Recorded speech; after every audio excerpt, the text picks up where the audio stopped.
Hey there, curious minds. Today I'm taking you on a sweet adventure through the magical world of honey making.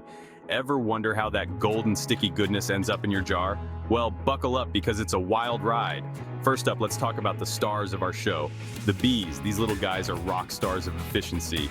When a bee finds a flower full of nectar, it's like hitting the jackpot. They slurp up that sugary goodness with their straw-like tongues and store it in their honey stomachs. Yep, bees have a special stomach just for honey that is separate from their digestive stomach. Talk about dedication. Now, our bee buddy heads back to the hive where the magic really begins. They do a little bee dance to tell their friends where the nectar is, sort of like, hey guys, the buffet is over there. Once the nectar is inside the hive, the worker bees get to work. They pass the nectar mouth to mouth in a bee version of the telephone game. This process breaks down the complex sugars in the nectar into simpler sugars, making it easier to digest and less prone to fermentation.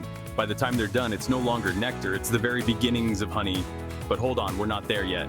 The nectar is still too watery to reduce the water content and thicken the nectar into honey. The bees fan it with their wings to evaporate the excess moisture. It's like having thousands of tiny fans working overtime. This process can take several days, but bees are patient little creatures. Once the moisture content is just right, the honey is thick and gooey, just the way we like it. Now imagine tiny bee bakers sealing up the honey in the honeycomb with a layer of beeswax. This protects the honey from moisture and keeps it preserved.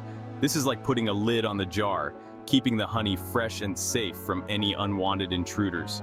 When it's time to harvest, beekeepers step in. They carefully remove the honeycomb frames and use a special knife to uncap the beeswax sealing.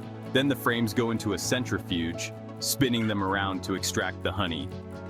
It's a bit like a wild amusement park ride for honey. Next, the honey goes through a filtering process to remove any tiny bits of wax or other debris. After that, it's straight into the jars you find on your supermarket shelves. And there you have it, from flower nectar to your breakfast table, honey's journey is nothing short of incredible. So next time you drizzle that golden liquid on your toast, remember the epic adventure it took to get there. Hats off to the bees, the unsung heroes of our sweet treats. Thanks for joining me on this honey making journey. Don't forget to give a thumbs up, hit that subscribe button, and share the sweetness with your friends. Until next time, keep those curious minds buzzing.